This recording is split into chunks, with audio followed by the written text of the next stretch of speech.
ಕೆಆರ್ಪುರದಲ್ಲಿ August 17ರಂದು ಬೆಳಗ್ಗೆ 10 ಗಂಟೆಗೆ ಬೆಂಗಳೂರು ಅರಮನೆ ಮೈದಾನದಲ್ಲಿ ನಮ್ಮ ಅಭಿಯಾನ ಮತ್ತು ರಾಜ್ಯ ಸರ್ಕಾರಿ ನೌಕರರ ಕಾರ್ಯಾಗಾರ ಹಮ್ಮಿಕೊಳ್ಳಲಾಗಿದೆ ಎಂದು ತಾಲೂಕು ಸರ್ಕಾರಿ ನೌಕರರ ಸಂಘದ ಅಧ್ಯಕ್ಷ ಶ್ರೀಶೈಲ ಕನ್ನಾಳ್ ತಿಳಿಸಿದರು.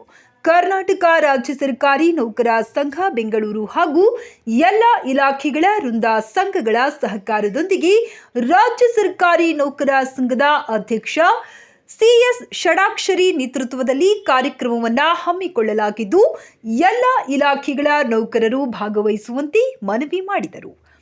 ಈ ಸಂದರ್ಭದಲ್ಲಿ ಬೆಂಗಳೂರು ಪೂರ್ವ ತಾಲೂಕಿನ ಸರ್ಕಾರಿ ನೌಕರ ಸಂಘದ ಕಾರ್ಯದರ್ಶಿ ಆರ್ಎಲ್ ಗಿರಿರಾಜ್, ಖಜಾಂಚಿ ಎನ್ ವೆಂಕಟಪ್ಪ, ನಾಮನಿರ್ದೇಶಿತ ಉಪಾಧ್ಯಕ್ಷ ಕೆಆರ್ ಗುರುರಾಜ್, ಪ್ರೌಢಶಾಲಾ ಸಹ ಶಿಕ್ಷಕರ ಸಂಘದ ಅಧ್ಯಕ್ಷ ಬಿವಿ ಪರಮೇಶ್, ಕ್ರೀಡಾ ಕಾರ್ಯದರ್ಶಿ ಆಶಾಲತಾ, ವಿವಿಧ ಇಲಾಖೆಯ ಪದಾಧಿಕಾರಿಗಳು ಉಪಸ್ಥಿತರಿದ್ದರು. ನಮಸ್ಕಾರ.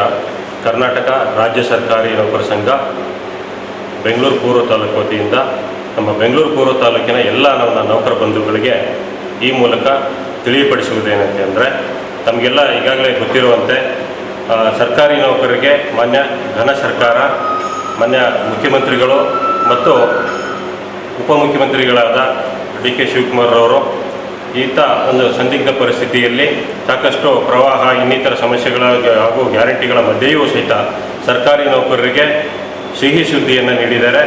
7ನೇ ವೇತನ ಆಯೋಗವನ್ನು ಜಾರಿಗೊಳಿಸಿ ಎಲ್ಲ ನೌಕರರಿಗೆ ಸಂತೋಷದ ಸುದ್ದಿಯನ್ನು ನೀಡಿದ್ದಾರೆ. ಅದರ ಪ್ರಯುಕ್ತ ಕರ್ನಾಟಕ ರಾಜ್ಯ ಸರ್ಕಾರಿ ನೌಕರ ಸಂಘ ಕಬ್ಬನ್ ಪಾರ್ಕ್ ಬೆಂಗಳೂರು ಕೇಂದ್ರ ಸಂಘದ ವತಿಯಿಂದ ಸನ್ಮಾನ್ಯ ಷಡಾಕ್ಷರಿ ಅವರ ನೇತೃತ್ವದಲ್ಲಿ ಇದೇ 17ನೇ ತಾರೀಕು ಅರಮನೆ ಮೈದಾನದಲ್ಲಿ ನಮ್ಮ ಅಭಿಮಾನದ ಅಭಿನಂದನಾ ಸಮಾರಂಭವನ್ನು ನಾವು ಇಟ್ಕೊಂಡಿದ್ದೀವಿ.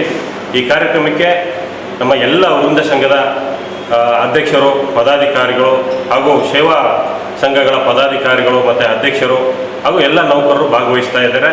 ನಮ್ಮ ಬೆಂಗಳೂರು ಪೂರ್ವ ತಾಲೂಕು ವತಿಯಿಂದ ಎಲ್ಲ ಸರ್ಕಾರಿ ನೌಕರರು ಹಾಗೂ ವಿವಿಧ ಎಲ್ಲ ಇಲಾಖೆಗಳ ವೃಂದ ಸಂಘಗಳ ನೌಕರರು ಹಾಗೂ ಎಲ್ಲ ಸೇವಾ ಸಂಘಗಳು ಈ ಕಾರ್ಯಕ್ರಮದಲ್ಲಿ ಭಾಗವಹಿಸಬೇಕು. ಈ ಸಭೆಯ ಮೂಲಕ ನಾವು ಸರ್ಕಾರಕ್ಕೆ ಒಂದು ಹಕ್ಕೊತ್ತಾಯವನ್ನು ಮಾಡೋರಿದ್ದೇವೆ. ಸನ್ಮಾನ್ಯ ಷಡಾಕ್ಷರಿ ಅವರ ನೇತೃತ್ವದಲ್ಲಿ ಪ್ರಮುಖವಾಗಿ ಸರ್ಕಾರಿ ನೌಕರರ ಬೇಡಿಕೆಗಳಾದ ಅದು 7ನೇ ವೇತನ ಆಯೋಗ ಈಗಾಗಲೇ ಈಡೇರಿದೆ. 2ನೇ ಬೇಡಿಕೆ ಒಂದು NPS ಇಂದ OPS ಮಾಡುವಂಥದ್ದು. 3ನೇ ಬೇಡಿಕೆ ಬಂದು ನಮ್ಮ ಆರೋಗ್ಯ ಸಂಜೀವಿನಿ ಯೋಜನೆಯನ್ನು ಜಾರಿಗೊಳಿಸಬೇಕು ಅಂತ ಹೇಳ್ಬಿಟ್ಟು ಪ್ರಮುಖವಾದಂಥ ಬೇಡಿಕೆಗಳು ಹಾಗೂ ಇನ್ನಿತರ ಎಲ್ಲ ಇಲಾಖೆಗಳ ಶಿಕ್ಷಕರು ಹಾಗೂ ವಿವಿಧ ಇಲಾಖೆಗಳ ಸಮಸ್ಯೆಗಳ ಹಕ್ಕೊತ್ತಾಯವನ್ನು ಈ ಸಭೆಯಲ್ಲಿ ಮಾಡೋದ್ರಿಂದ ತಾವೆಲ್ಲರೂ ಇದರಲ್ಲಿ ಭಾಗವಹಿಸಿ ಈ ಕಾರ್ಯಕ್ರಮವನ್ನು ಯಶಸ್ವಿಗೊಳಿಸಬೇಕು ಅಂತ ಕೇಳ್ಕೊಳ್ತೇನೆ. ಇದರ ಜೊತೆಗೆ 18ನೇ ತಾರೀಕಿಂದ ನಮ್ಮ ರಾಜ್ಯ ಮಟ್ಟದ ಸರ್ಕಾರಿ ನೌಕರರ ಕ್ರೀಡಾಕೂಟ ನಡೆಯಲಿದೆ. ಇದೆ ಬೆಂಗಳೂರು ಕಂಠೀರವ ಕ್ರೀಡಾಂಗಣದಲ್ಲಿ ನಡೆಯಲಿದೆ. ಇದರಲ್ಲಿ ಎಲ್ಲ ನಮ್ಮ ನೌಕರರು ಯಾರು ಆಯ್ಕೆ ಆಗಿದ್ದಾರೆ ರಾಜ್ಯ ಮಟ್ಟಕ್ಕೆ ಅವರೆಲ್ಲರೂ ಭಾಗವಹಿಸಿ ನಮ್ಮ ತಾಲೂಕಿಗೆ ಉತ್ತಮವಾದ ಗೌರವವನ್ನು ತಂದುಕೊಡಲಿ ಅಂತೇಳಿ ಆಶಿಸ್ತಾ ಎಲ್ಲರೂ ಸದರಿ ಕಾರ್ಯಕ್ರಮದಲ್ಲಿ ಭಾಗವಹಿಸಿ ಯಶಸ್ವಿಗೊಳಿಸಬೇಕು ಅಂತ ಹೇಳೋದು ಬೆಂಗಳೂರು ಪೂರ್ವ ತಾಲೂಕಿನ ನಮ್ಮೆಲ್ಲ ಪದಾಧಿಕಾರಿಗಳು ಹಾಗೂ ನೌಕರರ ಪರವಾಗಿ ಈ ಮೂಲಕ ಕೇಳ್ಕೊಳ್ತೇನೆ.